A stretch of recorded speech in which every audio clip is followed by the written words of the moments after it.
asalaamaaleykum mbokk internet yu Senfootball TV nuyu naa leen bu baax jeex leen di am mbégte saa su ne defal leen vidéo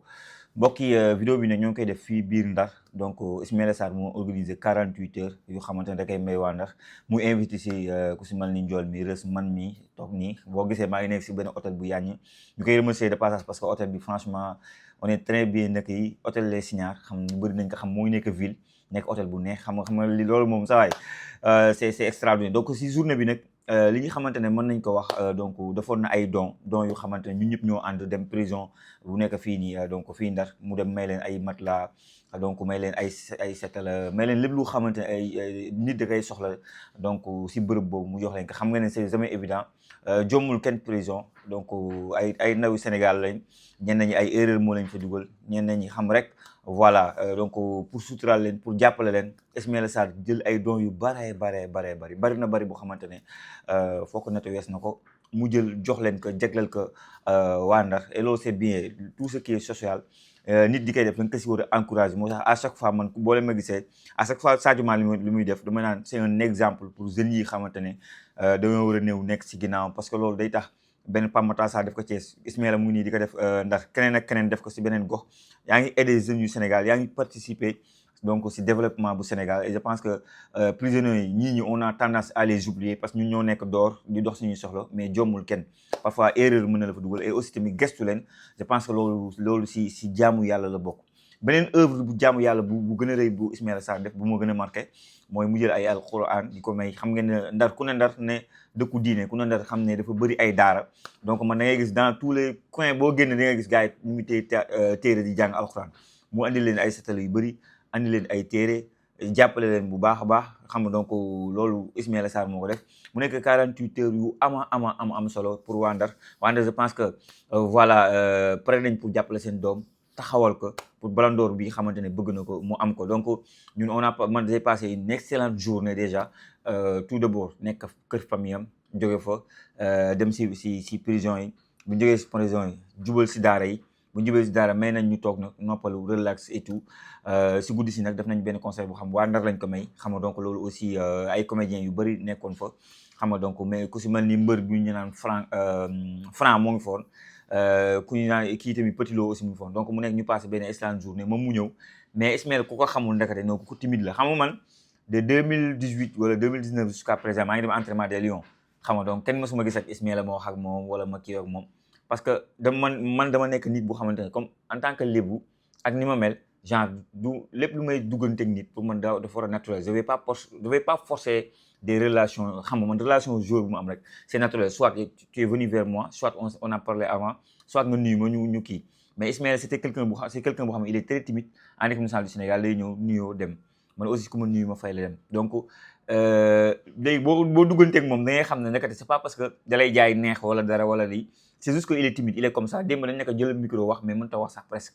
xam nga indion la fête bi loolu ama waxul dara quoi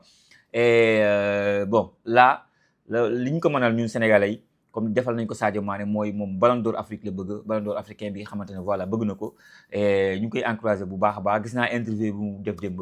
di wax ne moom rêve am mooy mu jouer lii di Manchester United mooy club am quoi club de rêve am donc gis nañ ne Manchester United te mu ngi ko doon laaj suñu borom bu ko mënee suturaal bon bu mënee dem Manchester United on lui souhaite bonne chance pour man Ismaïla a tous les qualités du monde Ismaïla ñun bon dañ koy critiquer souvent dañ koy tagg souvent mais boo xoolee jour booy critiquer mooy jour bu am yaakaar je pense que jour bu xamante ne bon amoo si moom benn yaakaar doo fi ne di ko critiquer boo xoolee le match contre la France ñu bëri dal nañ ko mais c'était plus raté bi mu raté mais le contenu du match n'était pas négatif la Norvège laal na ñaari bi marqué dugal bi bu rëy contre Belgique Ismaïla nekkoon na si benn yoon bu garaaw et ni ma ko gisee jusqu'en quart de finale doon na toj ba si match contre États-Unis bu fekkoon qualifié nañu mën nañoo am lu grave mais bon yàlla nii la ko tuddee et tout en tout cas je lui souhaite bonne chance et voilà encore une fois pour yéen ñi xamante ne ñoo ngeen Ndar fii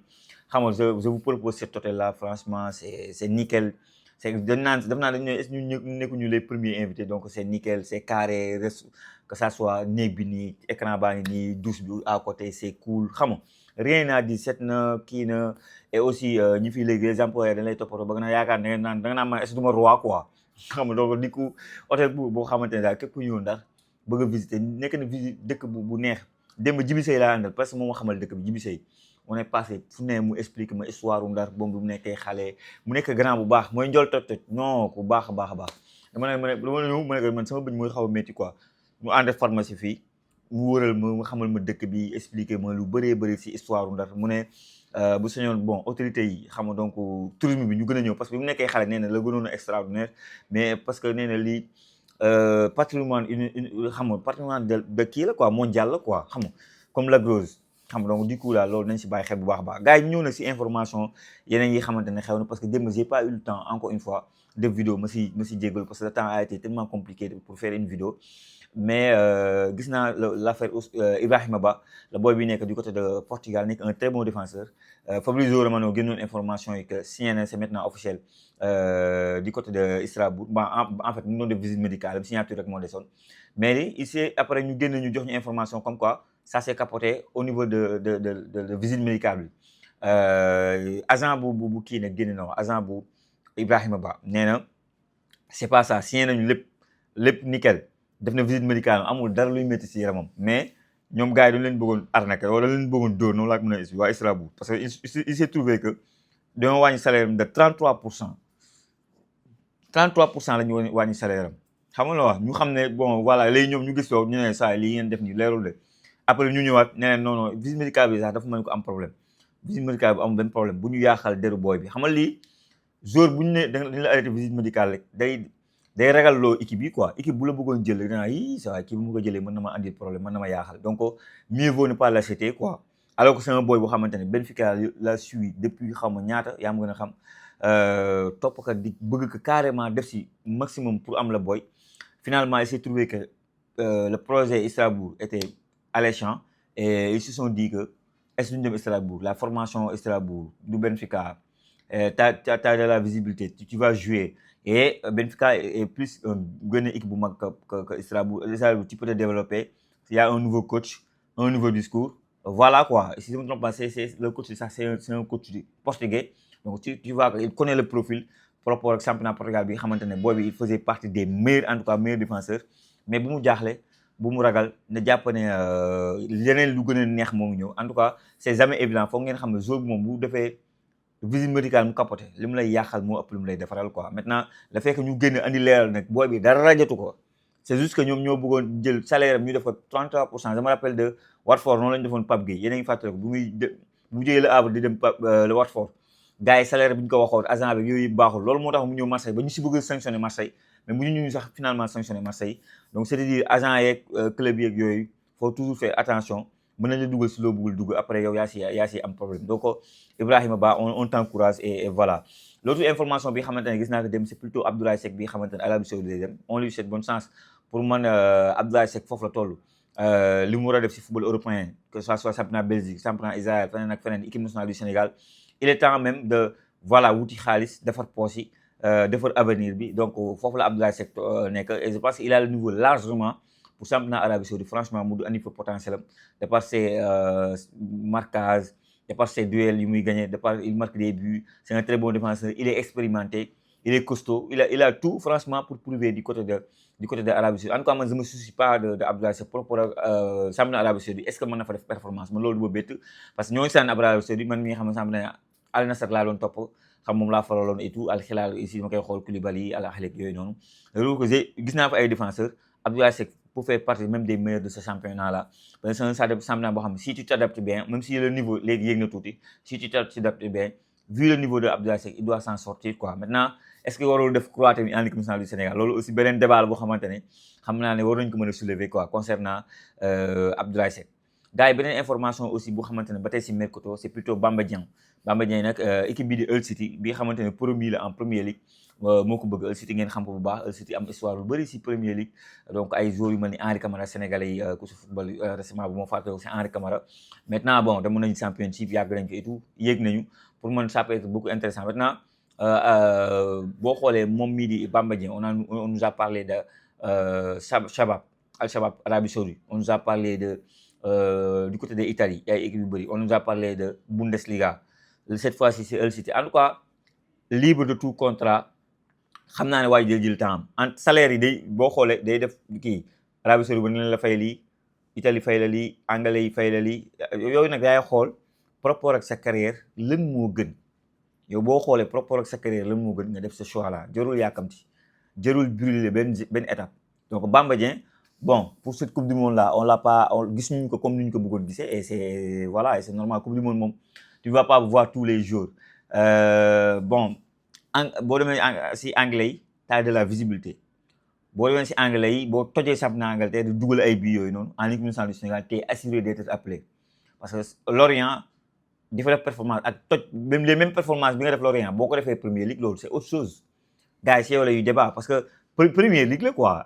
ay ki ngay dajal City ay Arsenal ay yooyu noonu ngay dajal imagine nga du fa 10-15 bi pour même dem dans un autre beneen grande équipe c'est une faisabilité bu xamante ne lu war a mën a nekk la ma est-ce comprendre que maanaam boo toj City boo fu ne ma nga dem Tottenham ba nga dem Tottenham ba nga laal yenn équipe on sait jamais pour man t'es encore un jeune joueur championnat bu am intensité mais championnat boo xamante ne si t'es physique t'as les capacités de Bamba Dieng franchement mën na ko servir à que mu toj championnat boobu pour man il a ces qualités là de vitesse de puissance bal bu ñëw nga tirer non t'as des qualités yu xamante ne tu peux faire très très très mal à ce championnat là mais bon boo fu ñëwee nag tu seras pas le plus grand attaquant du monde mais da ngay góorgóorlu après man xam naa ne di ngeen am une petite idée de kii ñu koy waxatee de Bamba Dieng selon vous c'est quoi la bonne stratégie par rapport ak le fait que moom joueur bu libre la mën na tànn équipe bu ko neex mu dem fa vous me dites en commentaire ce que vous en pensez loolu joueur bi xam maa ngi koy lire sànq nii c'est plutôt Iliman Ndiaye du côté de Liverpool Iliman Ndiaye je pense que coupe du monde vitrine la woon pour moom maanaam seetu la fa la waroon wan monde entier xam nga coupe du monde yaa ngi gis Wozniak instant coupe du monde étape beneen bi mu ko yóbbu je trouve que Iliman Ndiaye il ne s'est pas servi du mondial pour dugg dans un autre level même si attention encore une fois jéewul match yu tax mu war a mën a wane boppam talent on sait que équipe nationale du mu leen expliquer le cas Iliman Ndiaye nan lañ ko utiliser ci coupe du monde bi mais il a pas utilisé mondial bi xam nga vitrine boobu noonu pour wax que ne man je suis un top joueur et vous pouvez me faire confiance parce que tey jii par rapport à la concurrence du monde du football mondialement si joueurs yi côté yi des Diomandé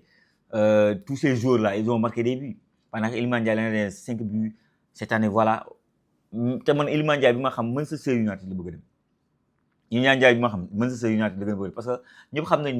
xam nañu rivalité entre ni ñu koy waxatee rivalité entre Everton et Liverpool et que Iliman Ndiaye bokk na si joueurs yi ëpp lu ñu jaay maillot si équipe bu Everton est-ce que dina bëgg sacrifier loolu noonu pour dem benn kii est-ce que dina bëgg sacrifier loolu noonu pour dem benn Liverpool maanaam supporter yi bañ ko même si football du sentiment de xam nga mais man ma dis que par rapport ak ay déclaration bi mu xamante ne def na ko comme ni ko Ismaïla defaree nii déclaration yu mu mës a def Iliman tout le temps à chaque fois day wax na fi stade bi ma gën a neex c'est Old Trafford wax na fi équipe bi ma Manchester United di ma bàyyi xel loolu lu ma neex la mais vu la Manchester United ni ñu commencé doxalee ci mercato bi est-ce que ils vont passer à kii Iliman Ndiaye je pense que ça va un peu capoter benn côté rek laa ko yaakaare waa Manchester United jël Rashford dafa nar a ñëw parce que Rashford xam leen que waa Manchester ñoo ko moom ba pare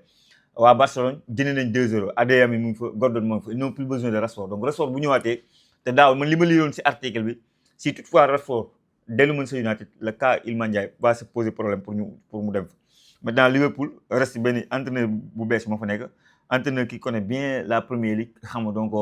voilà à travers Bournemouth entraîneur espagnol bi donc mën na nekk lu assez intéressant pour Iliman Ndiaye nekk à voir ndax moom dina mën a jël décision par rapport ak club bi ñaari club yi ñu amee rivalité mais jour nag am na fooy toll foog nga xool sa intérêt boo ko xoolul tu ne vas pas avancer dans la vie donc on verra ce que Iliman Ndiaye va décider mais ak lu mu mën a décider donc on sera derrière notre Iliman Ndiaye xam nga donc voilà gars yi l'autre information bi xamante ne bëgg naa ko jox je pense que l'autre jour dañ ci waxaat rek mooy que Pape Gueye jusqu'à présent ça n'a pas encore bougé et lii tax bougé wul nag yéen a ngi koy gis Manchester United moo njëkkoon comme nii rek moo njëkkoon taxaw Manchester jënd na fi benn milieu terrain ba toog moom Manchester United jënd na milieu terrain André Dos Santos ancien joueur de Strasbourg et tout xam nga donc ça fait que le dossier Pape Gueye bu waroon dem bu baax a baax je pense que loolu téye na ko lu bëree bëri le dossier Pape Gueye loolu daf ko téye lu bëri donc Pape Gueye daal Everton bi ko laaj man je suis pas trop fan que Everton pour man amul benn progression entre l'étape de jóge Villarreal qui joue la Ligue des Champions l'année prochaine tu es dans une belle championnat, tu fais de très bons matchs en général face au top au top de crème Liga espagnole, à savoir Real Madrid, à savoir Atlético, à savoir Barcelone. Pour moi, c'est la crème. Pour moi, faut mon soir match yi ngay def foofu noonu, c'est tellement excellent que voilà. Maintenant bon, Everton mu ngi noonu c'est la première ligue et tout. Man beneen idée bi ma gisoon peut-être que aussi tamit ça va se décanter côté Aston Villa, parce que Aston Villa am na benn joueur bu ñu si bëgg wax, benn joueur sénégalais, ça peut se décanter. Amadou Ba, Amadou Onana plutôt. Amadou Onana, c'est ni ñu koy waxatee, c'est ligament croisé, donc début de saison 4 du jouer, loolu moom c'est clair. Boubacar Kamara revient de blessure. C'est un ami de Pape Gueye. Pourquoi pas Aston Villa? Mon intéressant. Tu joues la Ligue des Champions et tout. Ça peut être beaucoup intéressant pour Pape Gueye. Pour mon Pape Gueye, je le verrai bien du côté Aston Villa que côté Everton. Vous me dites il y a un petit commentaire. C'est que bonne idée ngeen am à peu près par rapport à donc notre Pape Gueye. Qu'est-ce que vous en pensez? Vous me le dites en commentaire. Gars, l'autre information bu xamante ne xew na tamit, c'est notre joueur qui dit Nicolas Jackson aussi maa ngi gis aussi tamit comme li ma waxal Ismaïla Sarr mën nañ ko waxal côté xaalisam def na ci lu bëree bëri, jënd na ay don ceeb diwlin keneen leneen ak leneen, ay association yi xamante ne foofu c'est Ziguinchor, Casamance et tout, de manière générale def fa lu bëri ay dons yu bëree bëri yu xamante ne def na ko. Loolu c'est à féliciter. Pour man loolu c'est à encourager. Parce que ça permettra à d'autres personnes aussi ñu am même idée bu rafet boobu ñu def ko, et ça fait que dimbali sa gox jour boo jógee ay nit di la ñaanal, c'est nga nekk ci benn gox ñu lay ñaanal saa boo réussir yàlla loolu c'est le minimum que tu peux faire quoi. Pour man franchement ñun ñii ñëpp loolu la ñuy ñaan, ñun ñoo ngi ñaan am dem ba am alal, mën a dimbali suñuy mbokk comme ni ñu leen bëgg a dimbalee, mën a dimbali suñu gox comme ni ñu leen bëgg a dimbalee. Donc yàlla suñu borom bu la suturaale nga am loolu nga def ko. Man su ma gisee genre yi man tout le temps dama koy bëgg di encourager pour que d'autres personnes def ko. En tout cas bref, bu ñu duggee sur le côté sportif, moom mii di Jackson jamono bi may wax ak yéen nii, donc Aston Villa la ñu wax ne moo ko bëgg a jël. Alors que Jackson, la meilleure version de Jackson, c'est la Jackson de Villarreal avec Unai Emery bi nga xamante ne il l'a très bien utilisé, parce que boo leen fàttee ko Jackson bu ñëwee na cëpp ñëw donc fii di Villarreal ñëw lëg imposé wu de nga prêté deuxième division mu jógee deuxième division nekk réserve, mais qui l'a donné du temps de jeu ba même devant mu devance benn Boulaye Dia, c'est plutôt Unai Emery qui l'a donné du temps de jeu. Il épanouir gis ñu commencé mu gis mu performer. Man nag waxtaan naa ak moom sama interview, je pense seen ngeen ko ak moom ñu wax ne Unai Emery moom bon dafa xam football koo xam ni ko doon utiliser da ko xam. Ça reste la première ligue, ça reste la Ligue des Champions. Maintenant bon, Xabi Alonso li mu waxoon na temps les passé concernant Jackson, j'ai hâte de travailler ak yow, maanaam yàkkamti naa liggéey ak yow. Maintenant foofu am na ay attaquants. Chelsea moom maa ngi gis dem dina Rodgers xaw ma 137 millions, man Chelsea je les comprends pas. 100 millions tu le mets dans un joueur. C'est vrai, c'est un bon joueur de football qui peut beaucoup t'apporter, mais quand même 100 millions aussi c'est ça xaalis la quoi, xaalis bu weex tàll la et tout. Mais Jackson moo war a def si moom boppam professionnalisme correct, xam na dafa am lu mu bëgg, xam na dafa am ay nawle. Man il m'a déçu dans ce coupe du monde là, parce que ça fait déjà 2 coupes du monde. Le football n'attend pas. Il y a d'autres jeunes joueurs si diggante bi yoo xam ne dañuy fël. Si tu peux performer, mais performe mon frère. Les Sénégalais attendent de Jackson que tu performes. Si tu n'arrives pas à performer, mais les Sénégalais ils vont être déçus. Jàpp nañu ne am nga ay qualité yu xamante ne voilà tu dois faire mieux quoi. Donc Jackson il faut nga def li njool naan il faut mu def si boppam diine quoi. Xam nga à un moment donné aussi tamit jour daa am da ngay am bëgg-bëgg quoi. Da ngay bëgg a xam ne am na étape boo nekk, am na beneen étape boo bëgg a yéeg, et étape beneen boo bëgg a yéeg c'est les performances, et si tu n'arrives pas à faire les performances c'est toujours difficile. Donc loolu aussi concernant Jackson à Aston Villa, je pense qu'avec Unai Emery ça peut être très très intéressant. Il y a la Ligue des Champions, c'est la première ligue, il sait comment l'utiliser et mën na génne le meilleur de Jackson. Et faut noter que Aston Villa de l'année dernière c'est quand même ñoom ñoo jël Europa League, donc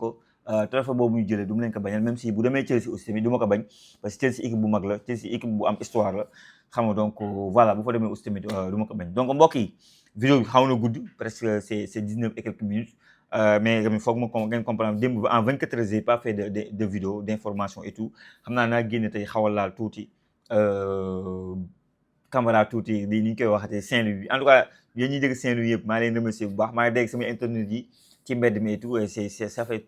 plaisir à chaque fois ngay dajeeg si mbedd mi ay nit ñu naan kan photo wala lii wala la Mouhamed yow dama la yàgg suivre ñi naan maa la xamee si Iliman Ndiaye di c'est ça fait plaisir, ça fait très plaisir yéen loolu xamoo leen motivation bu extraordinaire bi ngeen ñu def si ñun en tout cas waa Ndar ñoo ngi leen di sant bu baax di leen gërëm si accueil bi loolu yëpp xam nga donc voilà donc mbokk li mu ne ko vidéo bi ci commentaire wax leen ma seen xalaat ak seen gis-gis ma jaajëfal leen wax leen ba beneen sur Senfootball TV.